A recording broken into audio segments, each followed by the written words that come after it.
we're having a storm here and the internet gets bad. So I think you might have to lead the meeting anyway, Sam. No problem. All right, so we'll call the meeting to order. It is Friday, December 1st at 12:34 p.m. Let's stand for the Pledge of Allegiance.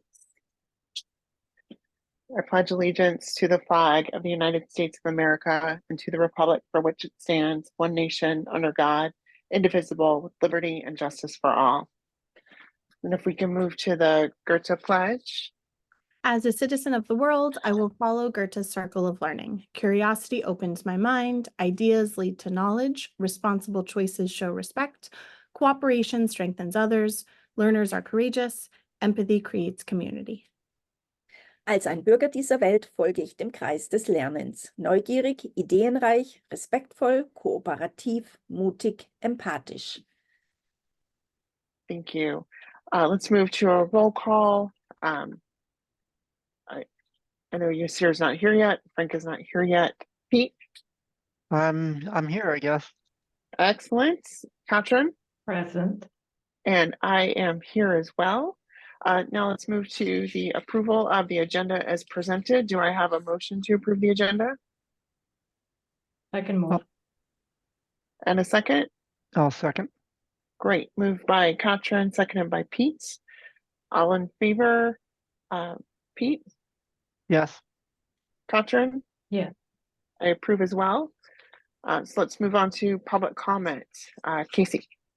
The public may comment on any item that is on the agenda or any other item that is in the board's jurisdiction. Members of the public who wish to comment during the board meeting may use the raise hand tool on the Zoom platform or raise their hand if attending in person. Individual comments will be limited to 3 minutes, and the total time for this purpose shall not exceed 30 minutes per meeting. If an interpreter is needed for comments, they will be translated to English, and the time limit shall be 6 minutes. Individuals may speak 1 time per subject. The Board of Trustees reserves the right to mute or remove a member of the public if comments or actions disrupt the board meeting. Board members are prohibited from responding to or commenting on matters raised by the public that are not on the agenda. And at this time, it does not look like there is any public comment. Hello, sorry about that. My internet's pretty bad here. I might have to switch to a landline just so you guys know, but we're ready to get started?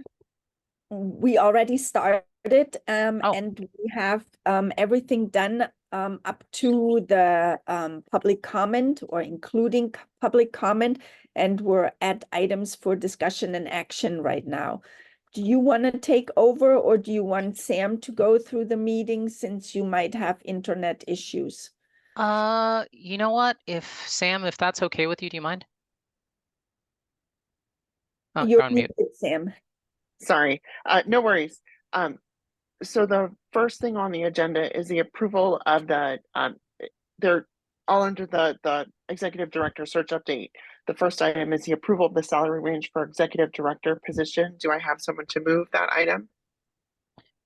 I will move. And Katrin, do you want to discuss? And do we have a second? I'll second. Great. So Katrin, is this for you? Yes. Okay. So let's see. We will need the board's formal approval of a salary range for the executive director position, and the range that the agility consultant specified was, I believe, 165 through 190 annual salary, which is intentionally broad. And of course, in the state of California, you will need to specify a salary range for all job postings. And it seems like a reasonable range, but it's not something we wanted to just really quickly wave through with the search committee. Rather, it seemed like something the board should take a look at and that we as a group should discuss and approve. I'm going to just pause there, and thank you for pulling that up, Biggie. That's helpful.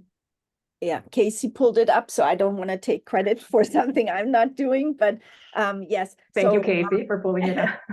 As an additional information, there are 2 other documents in the Dropbox. One is the job description that the board had already approved, and the job description is just missing the salary range at this point.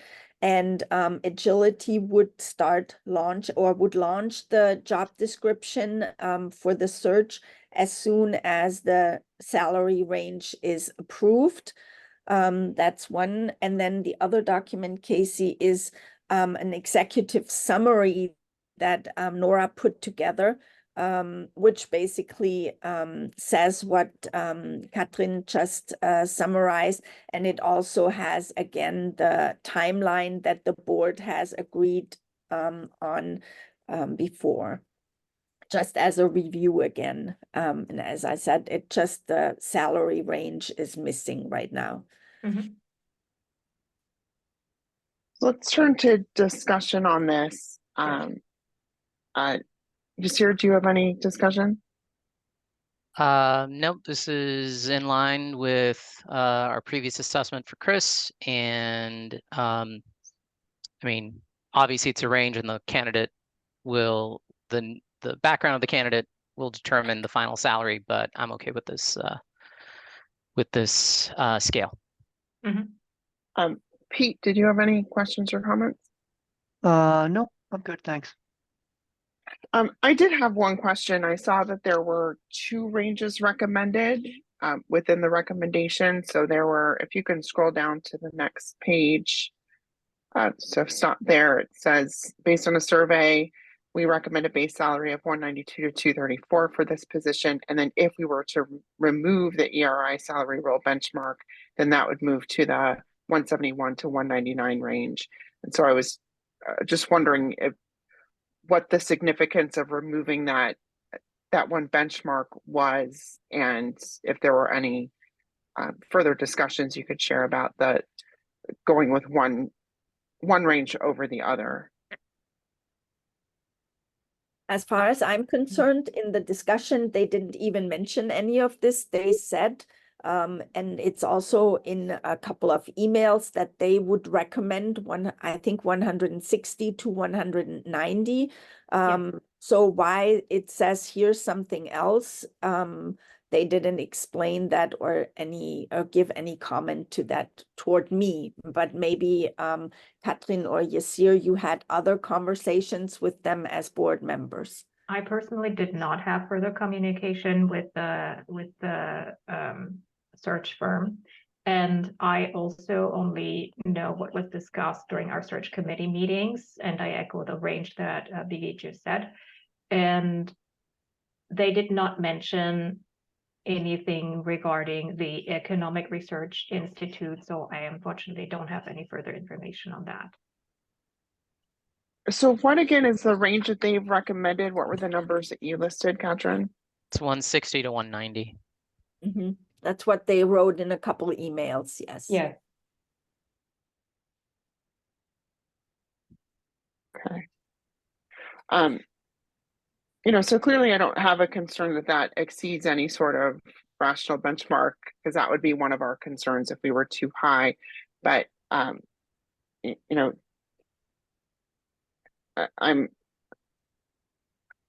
feel like I'm in an awkward position because the only information I have is this salary the comp study document that lists totally different numbers, and so I'm not sure what to do about that from my standpoint, because it looks like that the numbers that are listed are almost, the top number that was listed in the range that was called out is lower than the bottom number of the first benchmark recommendation that they had in there. So would you like me? I have an email here from Christina, and she says, my recommendation was to consider a range of 160 to 190K. A one-pager is attached in case you want to share with the board in advance. So this is the document that she attached to the email, but at the same time in her email text or the body, she writes, my recommendation is to consider a range of 160 to 190K. Okay. All right. Pete, If I could add some clarity, I think the purpose of this was to say that this is what a standard competitive analysis is for salary ranges, but based on her based on her understanding of the complexity of this role for the size of our organization, her recommendation is something a little lower than this. Okay, great, thank you. All right, I think we're ready to proceed to the vote. And again, this is on an approval of the salary range for the executive director position to be included in the job description that will be posted for between 160,000 and 190,000. Yusir? I'm calling for the vote, sorry. That's an aye for me. Great. Pete? Yes. Katrin? Yes. I support it as well. Let's move to the next item. Next item is the approval of relocation assistance for executive director position. I have a motion on this? I'll move. And do I have a second? A second. So moved by Pete, seconded by Katrin. And Yusir or Katrin, who's taking this one? In our last search committee meeting, we brought up the aspect of a possible relocation assistance, just sort of talking through compensation in a little bit more detail. And I was wondering if that is something we would like to formally add in as part of our package, provided that this is a national search at this point in time, and it is certainly not granted that our final candidate will be from the greater Los Angeles area necessarily. So I wanted to put that up for discussion to see if that's something we want to add in. Great. So is this a proposal for action or proposal for discussion? I would say it's an approval for, or it's for approval. It's not gonna be in the job description, or maybe they would even add it to the job description if it was approved with a yes. I assume that it's at least something that they would want to bring up with candidates that are from out of the state or even from Northern California, once they talk to candidates. And so therefore they were happy to have this information as a yes or no prior to starting with the search. That makes sense, Vicki. Great. And so just to further clarify, this is a request to approve in concept the provision of relocation assistance, and the reasonableness of the assistance in any situation would be tethered to the specific situation. Like, are we assigning a dollar amount today? So or are that's we how I So actually, I'm just going to jump in. We are not discussing a dollar amount because the final relocation expense is going to be determined based on the candidate's location and cost of living adjustments for Los Angeles and expenses that would be requested.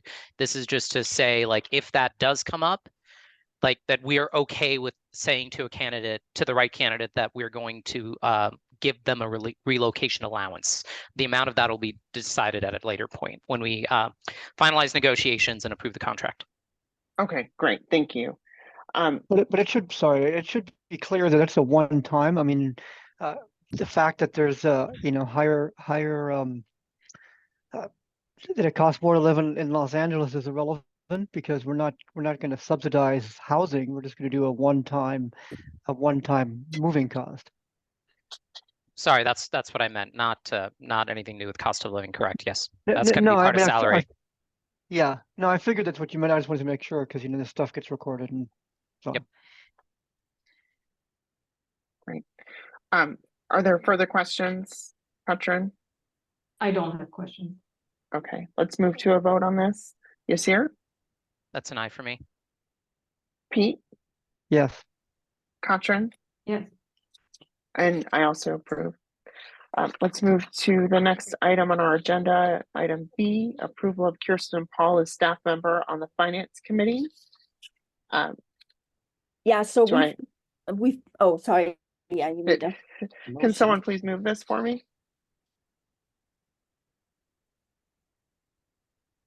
I'll move. Do I have a second?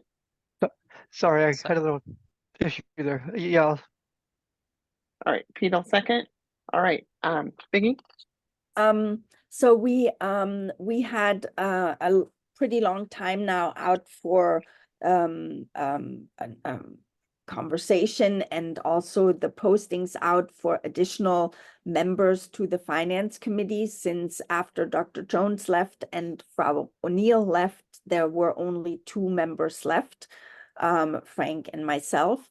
And at this point, Frau Paul, who is on the administrative team, said she would like to be a member of the finance committee, and the same goes for item C.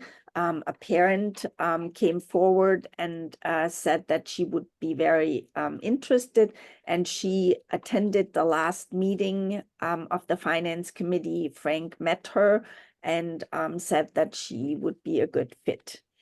So items B and C are just separate so that every person is approved separately, but both of them applied to be members of the finance committee. Great. Board members, do you have any discussion on the appointment of Kirsten Paul? Katrin? No. Pete? Nope. Yasir? Great, let's move to the vote. Yasir? Aye. Pete? Yes. Katrin? Yes. And I also approve. Great, thanks to Ms. Paul or Frau Paul for stepping up. Let's move to item C, the approval of Merle Cruz as parent member on the finance committee. Do I have someone to move this item? I'll move. I'll move. Moved by Yasir. Do I have a second? I'll second. Seconded by Pete. And I think we have already covered the discussion. Do I have any questions from the board members on Merle Cruz's candidacy? No questions. Just out of curiosity, what's Merle's background? Does she have a finance business background? Less of a finance background than previous members had, but business background with project management and bigger amounts of money that she had to juggle within project management. And she has an interest for it. Thank you, Biggie. And the resume is in your board Dropbox. Pete, any questions? No questions. Right, let's move to the vote. Yasir, Aye. Frank, sorry, Pete, Yes. Katrin, Yes. I approve as well. I'm excited that we have a parent representative back on there. Now let's move to item D, approval of the Charter Life vendor contract for health benefits. Do I have someone to move this item? Can I step in here? There is Yes. nothing to approve. They did not yet send the new rates. I just 5 minutes before the meeting got a summary sent by them that outlines what the advantages are that we do it with Charter Life, but the actual rates are not yet released. So I'm not quite sure when on Monday, when we rescheduled, they said the rates would be released in a day or 2, and it was extended and extended. And at this point, there is no actual contract for you to approve. The only thing that they said is that the negotiations went well, and that compared to an increase that happens on the general market, the prices are very good for members of this trust and this bigger consortium of people who do it together. So that's the only thing that I can say. The question is now if the board wants to meet again once that contract is out, or if you grant approval to the contract once it comes out so that we can just sign it. I'm just going to step in. We need to do the latter. We're not looking at another vendor, and this is our healthcare provider. So, you know, we got to get this out to the stakeholders as quickly as possible. So that's my 2 cents. So I have a couple questions. So I do agree with that direction you see here. So let's put a motion on the table to do the an approval for entering the Charter Life vendor contract when it arrives. An amended motion, correct? Yes. Yes, an amended motion, because we never formally put a motion on the table, but an amended motion that we're granting you the authority to enter that Charter Life vendor contract when it arrives. I think with a caveat that if it comes out with extremely high rates or something surprising in it that gives you caution, we need you to notify us, the board, about that. So I'll make that motion. Do I have a second on that? I'll second. Thanks. So I do have a question about this situation. How does this situation factor into the service that our employees get through this insurance? Do they have any delays in responsiveness or attentiveness or anything that they might get from the insurers? Is this endemic of a different issue, or is this a separate issue? And all the delays that we've had in getting this rate sheet? As of right now, there is no impact on the staff members. The only issue is that the time frame for the sign up, which is the open enrollment, needs to be extended, because originally they were telling me that the open enrollment would be from 11/28 when the first time the staff information session was planned, through 12/12. Now it's already 12/1, so they said usually you give people about 2 weeks to sign up. Now the sign up is only relevant if you change something in your benefits. If you don't change anything, then you don't even need to go into your account, then it just renews. But for those members or staff members who would want to change something in their health benefits, they would need to use that open enrollment period. And I have requested that it's going to be extended after 12/12. However, it then enters pretty quickly the time frame when we are already on break, because the last day is 12/15. So I assume it's not an issue for people, that they can also on 12/16 or 12/17 still sign up. But it's a little more difficult for me to remind people to say, hey, did you sign up? Did you want to change something? Because when they are during their work time, it's more normal that they would check their emails. When it's break time, then they might not check their emails as frequently and then potentially forget. But other than that, they don't have any disadvantage right now, except that the time frame for open enrollment will be shifted. And if I can just add also that I have never had any issues with responsiveness for anything with healthcare, and I've not heard from any other staff about any issues with that.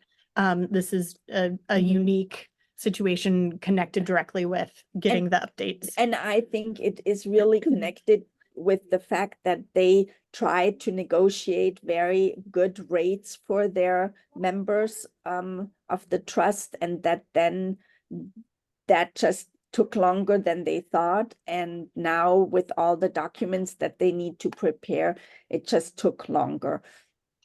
As Casey said, I have no complaints from any staff members about the health insurance, their responsiveness for questions or help when someone doesn't know what to sign up for or anything. So the vendor is a good vendor. It just now takes a little long, and it gets us into a time frame that is a little challenging because we're going on break. Got it. So let's move. All right, let's see if anyone else has questions. Yasir? No questions. Pete? No questions. Katrin? No questions. Great, let's move to a vote. Yasir, Yes. Pete, Yes, Katrin, Yes. I approve as well. So let's move to the next item, which is new business. So we have next steps and follow-up meeting times. I assume that we just need our next regular meeting, which is scheduled for December 11th. Great, and I know we had flagged at the last board meeting if there was anything that was needed from the board members as part of the oversight visit. Have you identified any needs from board members for that? We've asked the person who is responsible for our oversight, and we just submitted the schedule for the oversight meeting, but we have not received yet a response to the schedule that she says yes or no. And at this point, she has not requested to talk to any board members nor other community members. They just wanted to speak to, or not speak to, I mean, the administrative team, special education, and then classroom observations. Great. Any other points in this section? All right, so now we will convene to closed session to discuss the matter described in section 6. So we'll stop the recording